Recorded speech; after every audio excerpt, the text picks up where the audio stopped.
Good morning po mga kababayan ma'am sir. This is Jam the Filipino channel. Ang inyong pong lingkod. So today is July 28, 2026 at yung yun ay papunta dito yan sa may Meralco, Makati. In 20 meters, make a slight left. Then you will Meralco, arrive at your destination. Makati. Ano yun? Meralco.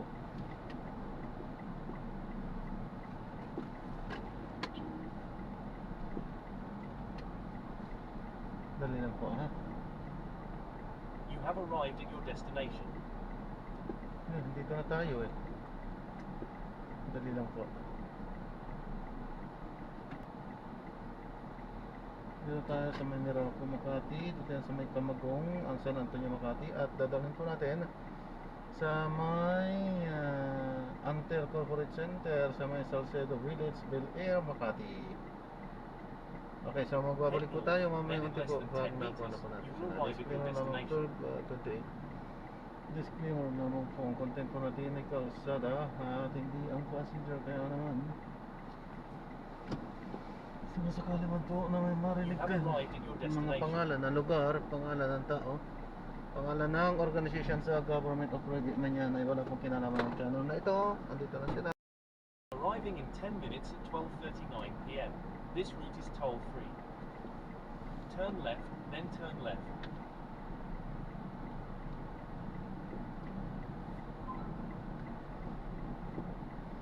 Magpapasok kaya ito nga Petron. Open sila eh. Continue for 300 meters, then turn left onto Chino Rosas Avenue. In 40 meters, turn left onto Camagong Street.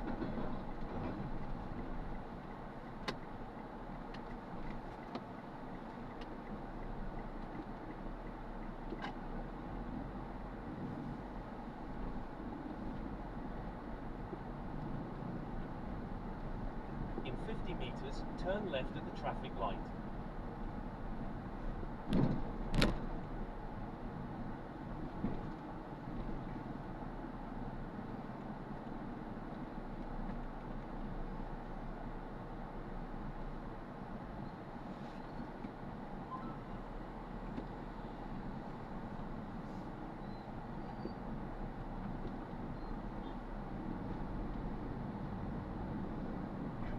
In 30 meters, turn right at the traffic light.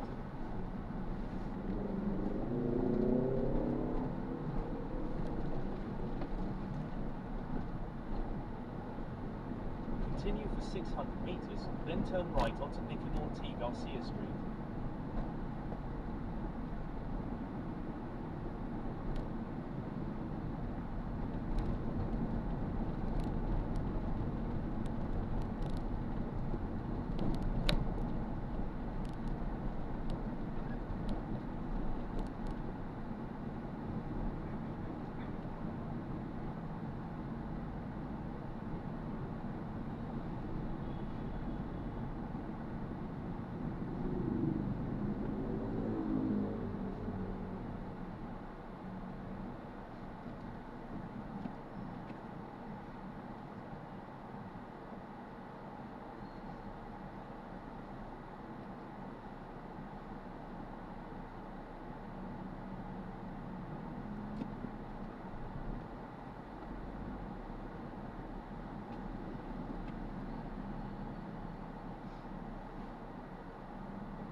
200 meters, turn right at the traffic light.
Enter rightmost lane, then in 100 meters, turn right at the traffic light.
asam ang pagmamahal ng isang ama. Kaya naman hinayaan ko si Arnel na bumawi at gampanan ng mabuti ang pagiging isang magulang. Ngunit sabi nga nila, hindi araw-araw ay masaya. Hindi pwedeng hindi tayo bigyan ng isang matinding pagsubok sa buhay. Na-diagnose si Albert sa sakit na leukemia. Habang patagal siya ng patagal sa sakit na iyon, ay pahina rin siya ng pahina.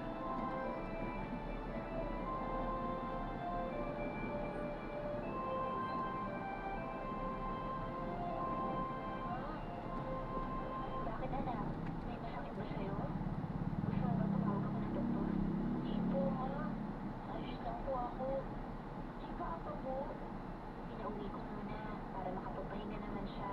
Magdamag ka kasi niyang binantayan. Pero mamaya, pupunta uli siya rito. Kumusta naman ang pakiramdam mo? Medyo ayos na po. Kailan po tayo uli? Hindi ko pa alam, anak eh. Kailangan ka pa kasi obserbahan ng doktor mo. Ayoko na po dito sa ospital, mama. Parang mas lalo po kasi ako nangihina dito eh. Huwag kang mag-alala. Malapit na tayo umuwi. Konting tiis na lang, anak, ha? Kailangan mo pa magpagaling. Salamat po, ha? Para saan naman? Kasi, kailangan niyo po makasama ko si Papa. Siyempre, gusto ko rin naman na makasama mo siya. Papa mo siya eh. Gusto ko, mas lalo mo maramdaman na maraming nagmamahal sa'yo. Ayos ah. Oo naman. Hindi naaalis ang papa mo. Mahal na mahal ka niya. Kaya hindi na niya magagawang iwan ngayon. Sana rin po, ma. Hindi na po kayo mapalwalay ni Papa. Gusto ko po. Marami ko po kayo kaya kasama.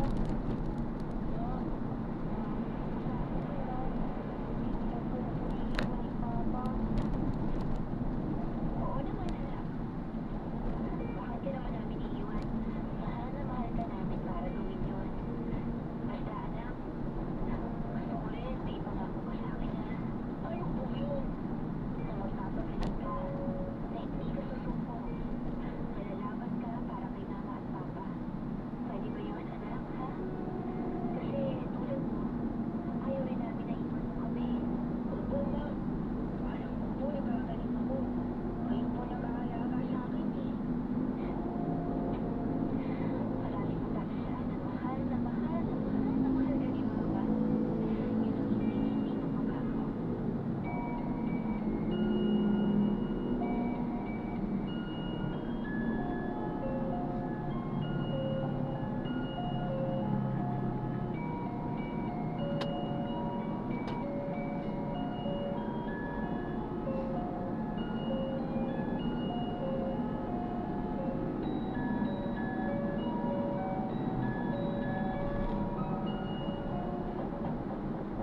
Sandali lang. Dito ka pala yan. Pasok ka. Masyado ka yata maaga ngayon. Galing na ako sa mga ginagawa. Medyo. Patapos na ako dito sa pag-iimpake ng gamit. Maghintay na lang ako. Salamat. Ayos ka lang ba? Oo naman. Ayos naman ako. Hindi ka naman kunwari ay. Nakikita ko sa mga mata mo na paiyak ka na. Alam mo, ayos lang naman ang umiyak ka sa akin. Papakinggan mo kita eh.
Samahan mo kaya sa DCMM at DCMM Teleradyo.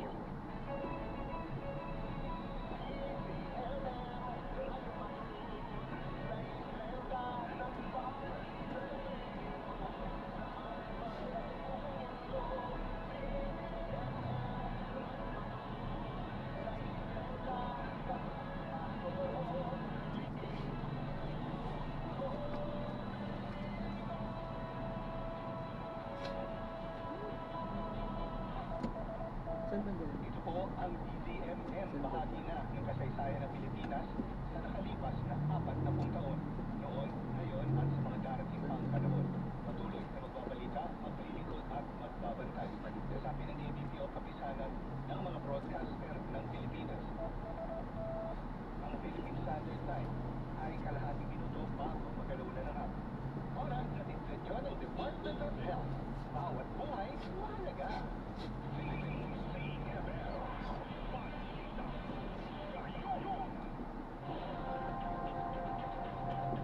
Pamilya, mas maraming Pilipinong manggagawa ang maaaring hindi na magbayad ng income tax kung maisa sa batas ang panukala ni Pangulong Marcos Jr.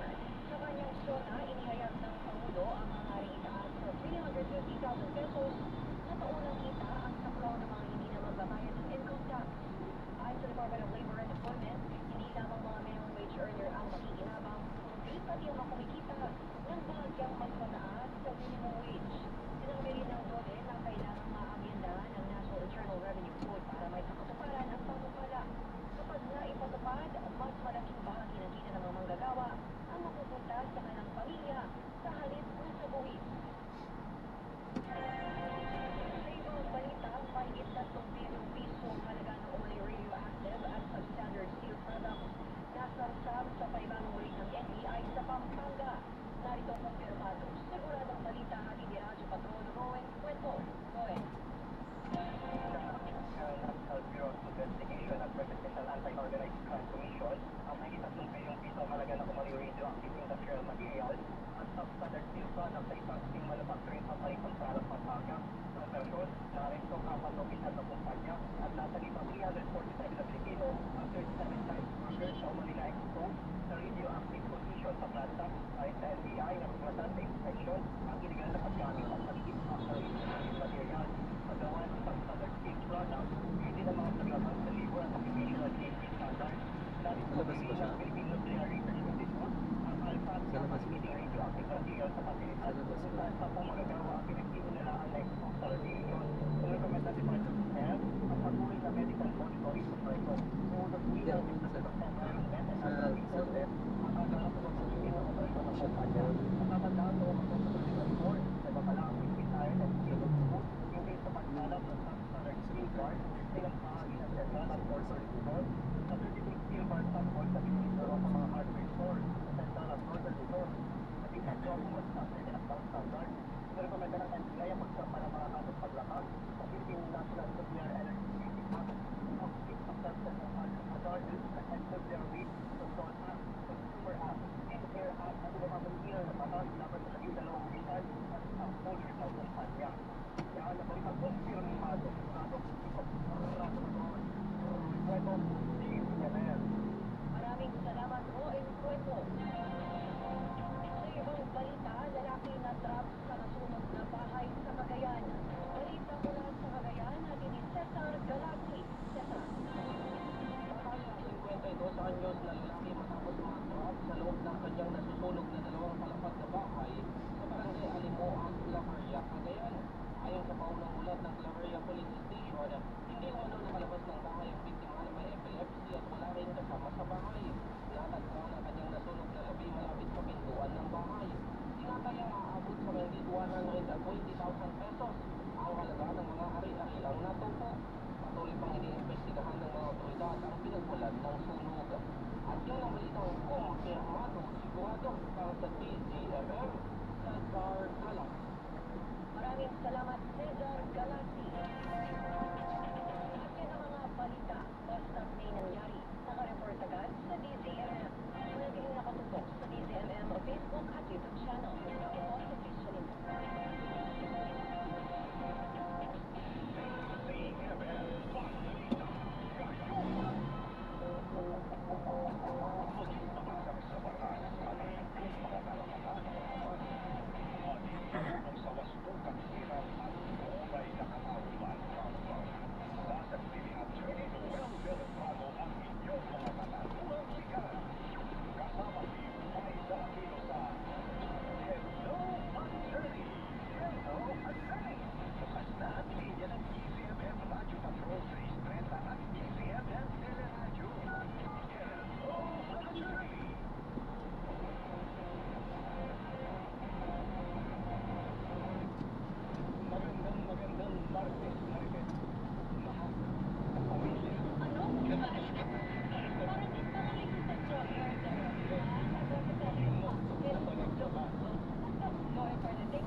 possibility na may mga bakal na ginamit dyan sa paggawa ng mga proyekto na substandard. Yun yung sinasabi niya.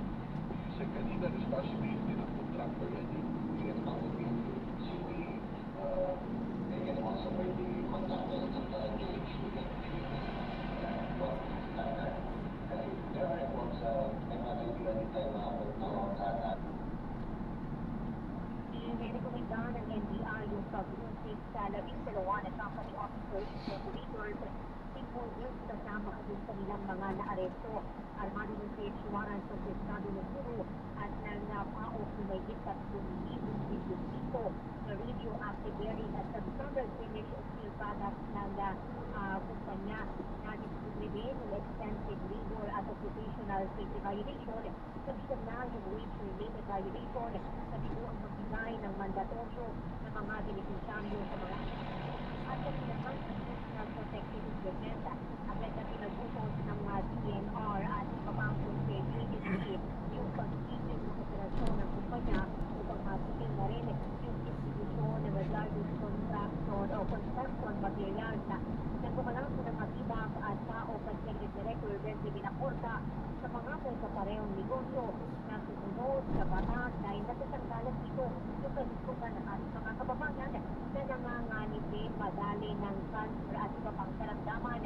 Nakikipag-ugnay na rin sila sa Department of Trade and Industry at sa mga kontratista dahil maaari daw na magamit din yung mga produkto ito sa pagpapatayo ng iba pang infrastruktura kagaya ng mga tahanan, paaralan, pagamutan, tunay, evacuation center, mga gusali ng pamahalaan na harap ng mga inaresto sa patong-patong na asunto kagaya sa paglabas sa National Nuclear Energy Safety Act, Toxic Substance and Hazardous and Nuclear Waste Control Act, gayon din sa Philippine Clean Air Act. Pero sa report para sa Teacher, itsura sa Pilipinas, ulat sa Pilipino. Maraming salamat, Giselle. Samantala, pagkamatay ng trainee sa heat stroke habang nasa training, iniimbestigahan na ng Philippine Navy. Detalye RH52 Etiel Barosa. Etiel. Well, iniimbestigahan na ng hapong dagat sa pagkatuloy ng isa nitong trainee sa Oil of the Pacific. Sa lamang nakarang linggo ay Philippine Navy spokesperson Captain Marisa Martinez namatay ang naval officer candidate si Alfred Bilboan matapos makompleto ang 5-kilometer run sa naval station Gildo Gadjoki. Nakaranas si Bilboan ng pagkahilot sa pangirik na katawan noong July 21 bago nawala ng malet sa San Marcelino District Hospital para bigyan ng atensyon medikal. Lumalabas sa initial medical assessment na nakaranas si training ng cardiac arrhythmia, heat instruction at electrolyte imbalance. Sa kapila ng pagkakalagak sa ICU, ginawi ang funksyon ng buhay kinabukasan. Sa ngayon, wala na ikitang na foul play at Navy sa insidente. Ngayon magbibiyak si Captain Martinez na patuloy sila ng ikipagugnayan sa medical authorities upang malaman ang buong pangyayari. Ako si Ariel Barrosa, DZRH, mula sa Pilipinas, mula sa Pilipino. Maraming salamat, Etiel. Samantala, kasalukuyang nasusunog ang isang commercial building sa Santa Cruz, Maynila. Alamin natin ang update mula kay RH9 Tina Nolasco. Tina.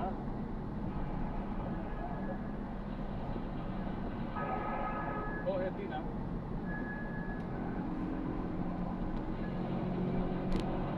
Alright, tatabayaran natin ang follow-up report ni Tina Nolasco sa sunog dyan ho sa Santa Cruz, Maynila mamaya. At yan ho, malalaking balita sa oras na ito, manatiling nakatutok sa DZRH 666 kHz para sa iba pang mga balita. I-like at subscribe ang aming Facebook page, X at dating Twitter, at sundan din kami sa TikTok. Ang inyo po lingkod sa pagbabalita, ito po si Yuel Reyes para sa DZRH. Una sa Pilipinas, una sa Pilipino.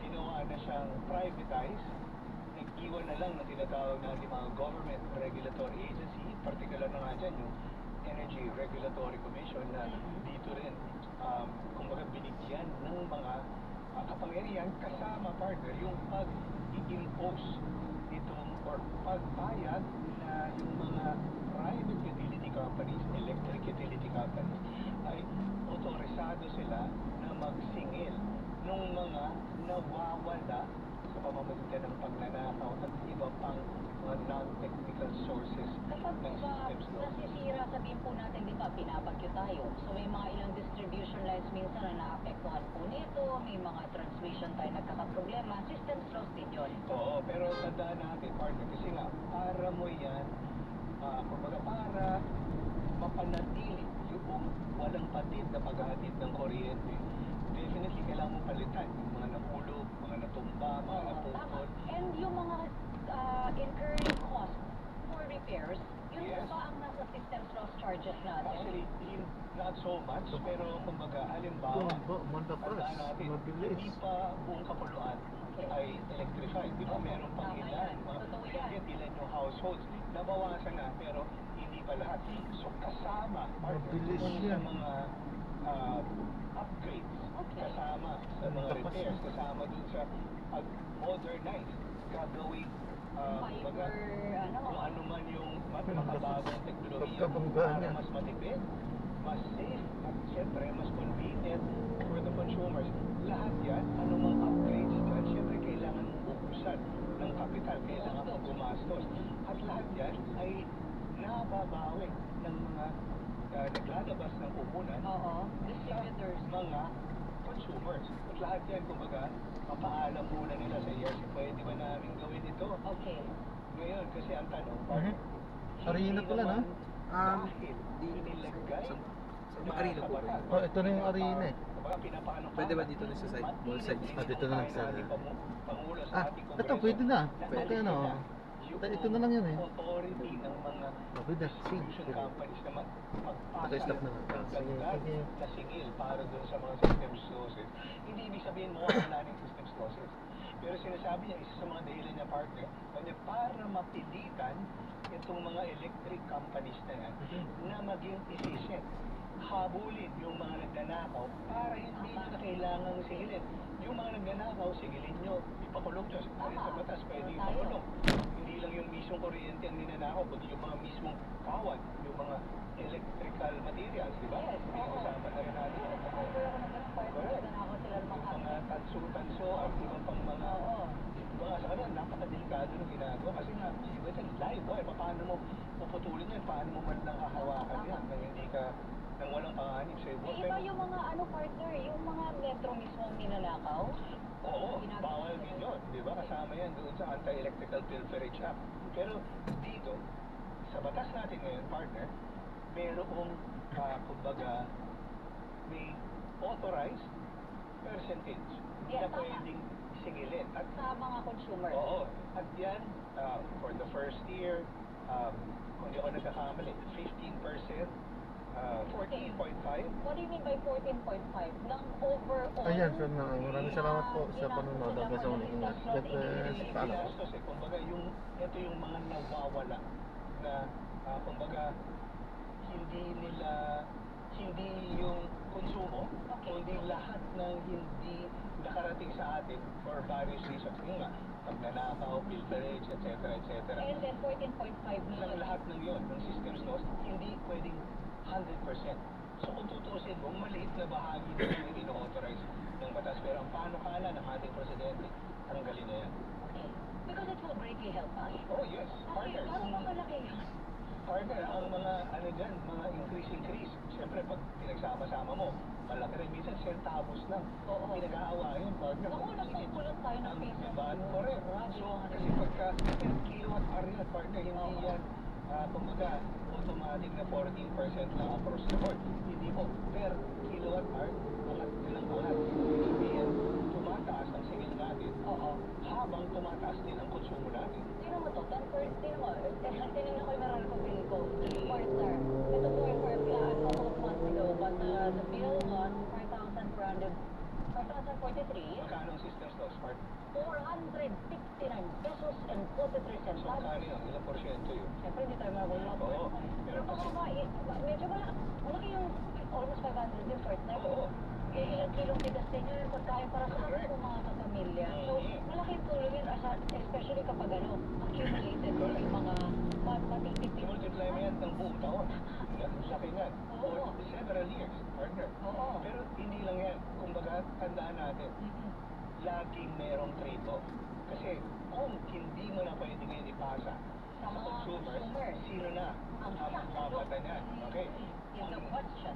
So, definitely, kung no na tayo sa consumers, dalawa na lang ang pagpipilian natin. Yung mismong mga kumpanya, i-absorb nila yung gastos na yun, meaning, mababawasan yung kita nila. Or, Gobyerno ang sasalo. government subsidy, Oo. balik sa atin. Kasi tayo nagbabayad ng That's bill. all. Oo. So Okay, ngayon, ikot na. kaya kailangan. So kumbaga, ito ay medyo masalimuot na pag-uusap. Pero, nasa kapangyarihan ng ating Kongreso. At, partner, meron ng isang kaso na nakarating sa Korte Suprema. Yan mismo yung kine-question, yung kapangyarihan ng ERC na magtakda nitong allowable systems losses charges sa consumer. Pero pinagtibay noon ng Korte Suprema yung kapangyarihan na yan. Kasi ang objection dyan, ang constitutional objection dyan, partner, sinasabi, tanging Kongreso lang ang pwede mag-authorize niyan. At sinasabi nila, undue delegation yan ng legislative power. Kasi nga, kumbaga sinasabi nila, hindi dapat executive ang executive kasi under Office of the President yung ERC, under Department of Energy. Pero kung tutusin mo, dahil, sabi ng Korte Suprema, sa Kongreso din naman galing yung authority, dinelegate lang nila sa isang executive administrative agency. Implementation. Yung implementation. At sabi ng Korte Suprema, meron kasing reasonable standard mula 14.5 pababa ng pababa. So 14.5 for the first year, 13.25% for the second year, third year 11.75, and the fourth year 9.5. Pero sabi ng batas din, pwede pa yung babaan yung 9.5 at the end of fourth year, pero hindi na pwede ibaba pa sa 9%. So hanggang, kumbaga floor na yung 9%. At least yun yung nandun sa batas. Yung ngayon, yan yung ipinapakano-kala. Tanggalin na lahat yan. You know what? Ang maganda pong discussion nito for the future generations because with everything that's going on, partner, I think it's really time for the government to focus more on sustainability. Tama. Solar powers, yung wind, Sustainable, ano tawag sa partner? renewable, wind energy. Yun, yung malaking electric farm. Di ko lang Oo. kung partner sa may Ilocos. Dali Wind, na natin. wind ba? Or ano Hindi lang? ko alam. Turbines, wind turbines. Pwede. Oo alam mo yun, parang mag-focus na siguro tayo doon, dahan-dahanin na natin ang mga pondo for the generations to come. Sila ang Correct. makikinabang.